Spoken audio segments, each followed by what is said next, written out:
제가 하나 질문 드릴게. 최상욱 작가님은 최근에 코스피 5천 시대 얘기를 많이 하셨었거든요. 네. 예. 그러다가 갑자기 달러 자산을 말씀하시니까 아마 좀 약간 이질감을 느끼시는 시청자분들 계실 것 같은데 어떤 맥락으로 봐야 될까요? 네. 결국은 장단기에 대한 얘기거든요. 네. 저는 단기적으로는 코스피가 5천이 아니고 내년은 제 마음속은 벌써 1만 P를 향해 가고 있는데요. 어우, 1만 피요? 네, 왜냐면 코스피 시장이 코스피가 바닥에서 오를 때는 저점 대비 3배 정도 튀어오르는 강세장이 항상 실현이 됐었는데 네. 85년에서 90년에도 바닥에서 3배 올랐고 네. 2005년에서 2007년까지 2004, 2007년까지 또 3배 올랐고 네. 이번에도 25, 26, 27 이 과정을 거치면서 한 3배 정도 올라갈 걸로 보기 때문에 민 한 6천이고 위로는 좀 오버슈팅 되면은 뭐 한 1만 정도도 열려 있다 이렇게 생각을 하고 있어서 단기적으로는 국내 주식 투자가 굉장히 유망하다는 생각을 하고요. 네. 그리고 내년에는 특히 올해는 코스피가 좀 좋았으니까 내년에는 코스닥이 좀 좋아질 것 같다는 생각도 들고 있어가지고 코스피, 코스닥 양쪽으로 좀 포지션 잡는 게 좋아 보이고 다만 장기는 소위 3년 이상의 그 투자를 생각을 했을 때 통상적으로는 이제 10년 넘는 그런 장기 투자는 장기 복리 수익률의 극대화 전략을 수립을 해야 되고 네. 그리고 장기로 가게 되면은 말씀드린 것처럼 단기에서는 잘 관측되지 않는 장기적인 원화약세 흐름, 그러니까 환율 상승에 대한 그런 부분들을 고려할 수밖에 없기 때문에 결국 해외 자산을 장기 투자하라는 건데 그래서 저는 연금성 계좌는 그게 연금저축펀드든 IRP든 연금성 계좌는 해외 주식을 위주로 담아두면서 복리 투자를 극대화하는 것이 좋아 보이고 그리고 국내 주식은 어쨌든 양도소득세가 없는 상황이기 때문에 직접 투자 계좌 같은 경우에는 아니면 ISA가 됐던 이제 국내 그냥 직접 계좌가 됐던 그런 부분들은 국장 중심으로 대응하시는 것이 좋을 것 같습니다.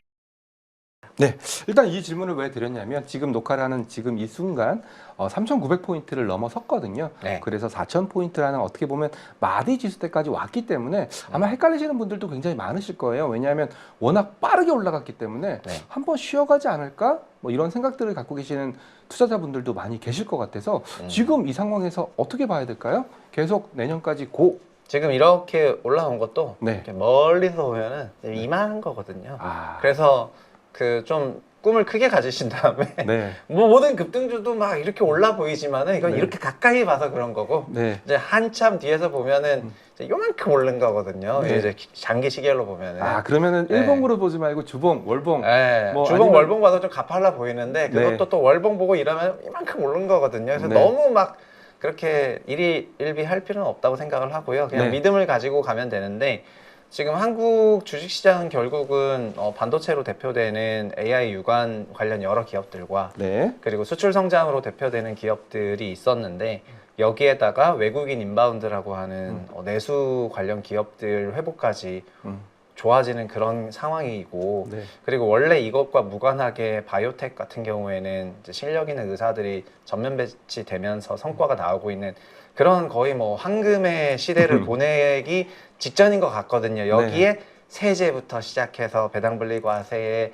내년엔 퇴직연금 쪽에서 들어오는 돈들도 있을 것 같고 그리고 서학개미 하시던 분들이 지금 이제 또 슬금슬금 국장으로도 기웃기웃하고 게다가 제도적으로 머니무빙 하지 않습니까? 부동산으로 가지 말고 또 주식으로 오라고 하고 또 상법도 작동하고 뭐 이런 게 다 합쳐져서 보면은 그래서 뭐 4천이라는 숫자에 연연해 할 필요는 없지 않다. 없다. 그냥 위를 완전 열어두자. 그리고 우리는 밑에서 3배는 갔다. 그 밑이 PBR 0.8배, 위는 한 1.8배 정도 되는데 그러면 거의 한 6천에서 7천 되니까 이제 그 정도까지는 이제 뚫어놨다고 생각하고 있습니다. 그렇다면 저는 최 작가님 말씀을 잘 들어보니까 원화자산도 나쁘지 않을 것 같다는 생각이 들거든요. 단기로는 굉장히 좋거든요. 저는 그래서 한 2, 3년은 원화자산 잘 불리고 다시 또 해외로 가셔도 된다고 생각을 하고요. 그리고 요즘에 해외 주식에 대한 전반적인 분석들도 보면은 지난 10년 미국 주식이 너무 좋았기 때문에 그 앞으로 10년은 지난 10년만큼은 안 좋을 거라는 전망들도 조금 있잖아요. 그래서 그런 부족분을 국장이 충분히 커버해 줄 수 있다고 생각합니다. 그래서 최국장 5,000P라는 제목은 바꿀 예정인데 이제 1만 P로 바꿀 예정입니다. 1만 P로요? 그러면 채널을 하나 또 새로 파시는 1만 건가요? P, 코스피 5,000이라고 코스피 1만이라고 숫자만 좀 업데이트를 하려고 생각하고 있습니다. 알겠습니다. 저는 책 제목을 보면서 좀 깜짝 놀랐어요. 제가 아는 최상욱 작가님은 한국 증시에 대해서 굉장히 긍정적으로 보시는 분인데 갑자기 뜬금없이 달러 자산 얘기를 꺼내셔가지고 그러면 한국을 빨리 탈출 탈출하라는 얘기인가 싶어서 여쭤봤습니다. 네, 알겠습니다. 자, 그럼 본격적으로 얘기를 좀 들어가 볼 텐데요. 자, 원화자산도 최근 앞으로 한 2, 3년 정도 좋다라고 말씀을 주셨는데 우리의 은퇴, 노후 네. 이런 거에서는 달러 자산을 사야 된다라고 주장하는 이유가 뭘까요? 그거는 또 이 책은 약 40대 중반에서 50대 이제를 50대 초반 정도 연령의 나이에서 은퇴 준비가 아직 덜 됐다고 생각하시는 분들이 어떻게 은퇴 준비를 해야 될까라는 그런 관점에서 바라보면은 괜찮은 책입니다. 그래서 네. 저는 편의상 이제 45세의 A씨를 이제 가지고 왔는데 네. 그 45세의 A씨가 65세까지는 20년 남은 거고 네. 그리고 일반 사기업의 실질적인 은퇴는 약 60세 전후로 이루어지잖아요.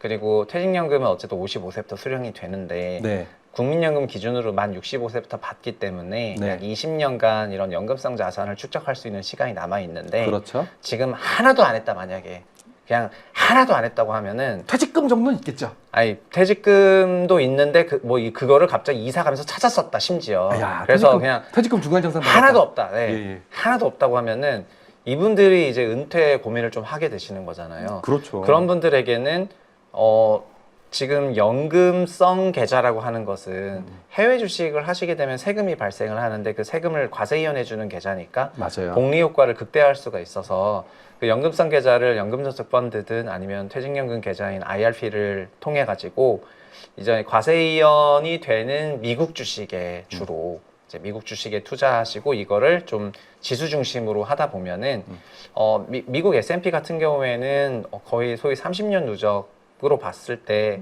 약 9% 이상의 맞아요. 안정적인 수익률을 계속 좋았기 때문에 연간으로 봤을 때. 그리고 저는 1년에 2%씩 환율이 약세라고 보거든요. 네. 그러면은 원화 기준으로는 11%라는 말도 안 되는 수익률이 나오는데 근데 여기서 책에서는 그 정도까지 쓸 수는 없어서 제가 테이블을 만들었는데 2%, 4%, 6%, 8%, 10% 이렇게 만들었습니다. 아, 시나리오를 적용하셨군요. 네, 그런데 연 1,800만 원씩 넣을 수가 있잖아요. 그럼 네. 월 150만 원이라는 적지 않은 돈이 들어가는데, 근데 그렇게 넣으셔서 만약에 20년만 굴리시더라도 8% 수익률을 20년으로 굴리시면 8억 3,400만 원이 나오거든요. 맞아요. 그러면 그걸로 끝이 아니고 연금을 수령받는 시기에도 그 운용을 통해서 계속 8%를 낼 수가 있고 나는 7%만 뺐으면 되는 거잖아요. 네. 그러면 이제 8, 7, 56, 약 6천만 원 가까운 돈을 내가 빼서 쓸 수 있고 원금은 계속 늘어나서 화수분처럼 작동을 하거든요. 네. 이제 그런 메커니즘이기 때문에 여기에 공적연금은 따로 빠진 거고요. 네. 국민연금 같은 그런 연금은 빠진 상황에서 사적연금만으로 개인 한 명이 6천만 원까지 받을 수 있는 그것이 연 1,800 넣는 거고 만약에 부부가 배우자와 같이 하게 된다면 그 가구는 그냥 그냥 1억 원 이상의 연금 소득이 발생하는 그런 가구가 되는 거기 때문에 네. 이제 지금 준비가 하나도 안 돼 있더라도 앞으로만 해도 된다 이런 거고요. 그러면 15년 남았는데 어떡합니까? 뭐 10년 남았는데 어떡합니까? 나오는데 그러면은 자연스럽게 8% 수익률로 모을 수 있는 돈은 작겠죠. 그렇죠. 준비를 안 했기 때문에 어쩔 수가 없지만 그렇다면은 또 절반은 이제 이것보다 좀 더 고수익을 노릴 수 있는 그런 액티브 ETF 이런 지수 중심의 액티브 ETF 같은 거를 반반 섞어서 사면은 저희가 QQQ나 SPY 같은 그런 지수형 ETF들에 대한 선호가 높고 해외 ETF를 연금 계좌로 굳이 살 필요 없이 국내 계좌로 사셔도 되는데 그거를 뭐 타이거가 됐던 이제 이런 ETF랑 액티브를 각각 섞어 사게 되면은 그러면 이제 또 괜찮은 전략이 나올 수가 있거든요. 그래서 네. 그런 내용들을 담고 있습니다. 그러니까 생각보다 어렵지 않고 네. 저희가 재테크를 하기 위해서 뭐 24시간 중에서 하루에 서너 시간을 유튜브나 경제방송이나 투자를 보시는데 시간을 쏟으실 필요 없이 이제 좋은 상품들이 개인들에게 많이 생겼기 때문에 그걸 적극적으로 이용하자는 맥락입니다. 결국은 키포인트는 그거네요. 45세에 아무것도 준비하지 않은 A씨도 네.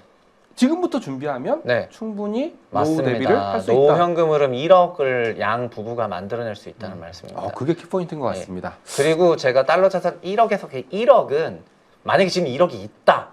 그럼 이분은 이미 끝났는데요. 네. 이제 왜 끝났냐고 하냐면은 지금 미국에는 배당 수익률 14%, 12에서 14%를 주는 모기지 리츠들이 있습니다. 맞아요. 뭐 리얼티 네. 인컴이라든지. 네, 그러니까 ETF로는 이제 리츠가 검색이 안 되다 보니까 개인들이 좀 모르시는데 이제 배당형 ETF나 커버드콜 ETF를 많이 하시지 않습니까? 그렇죠. 그런데 리츠 중에서는 이제 모기지 리츠라는 게 있는데 책에서는 AGNC라고 하는 모기지 리츠를 소개를 했고 NLY라고 하는 애널리라고 있는 NLY를 또 소개를 했는데 이런 리츠들은 월간 배당을 하는데 배당 기대 수익률이 14%를 넘어가거든요. 그럼 이거를 1억을 사게 되면은 1,440만 원이 들어오는데 이게 달러 배당이니까 사실 이것도 2%씩 계속 올라갈 거긴 합니다. 근데 1,440만 원에서 15.4% 그냥 배당 소득세를 내시고 나머지 이제 1,200만 원을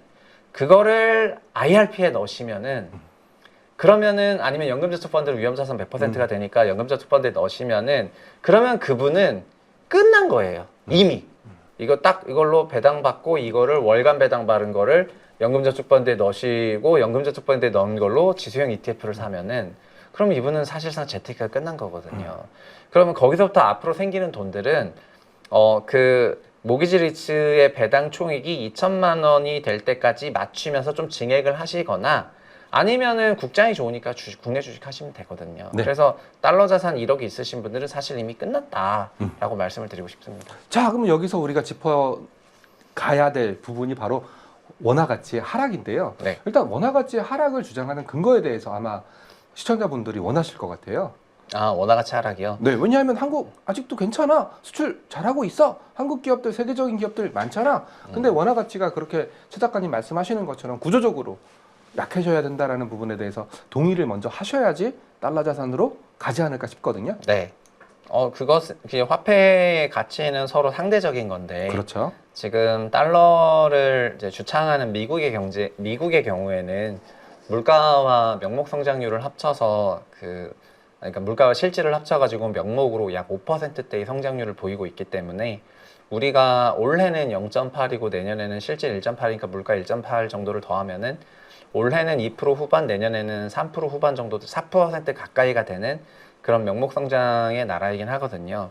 그러나 한국이 올해 내년 단기만 놓고 보면은 좋은데 나쁠 건 없는데요. 근데 2035년을 전후로는 어떤 일이 생기냐면은 이게 10년 남은 거거든요. 그래서 네. 제가 10년 이상의 장기 투자라면은 해외 자산을 꼭 확보하고 있어야 된다고 말씀드리는 게 2035년부터는 1970년생이 65세가 되면서 네. 이제 1차 노동시장이라고 하는 이제 저희가 알고 있는 일반적인 노동시장에서 이제 나가세요. 그리고 소위 세컨더리 노동시장이라고 하는 그 다음 은퇴 이후에 다른 일을 하시게 되거든요. 네. 근데 경제라는 거는 결국 노동과 자본과 생산성의 함수인데 노동 투입량이 너무 감소하다 보니까 그 생산성 부분이 일부 개선이 된다 손 치더라도 노동 감소량을 잡을 수가 없어서 현재 기준으로 보면은 노동 투입량의 급감에 따라서 한국 경제 성장률이 0%나 혹은 그 이하로 내려가게 되고 0%대 진입하는 거는 30년대고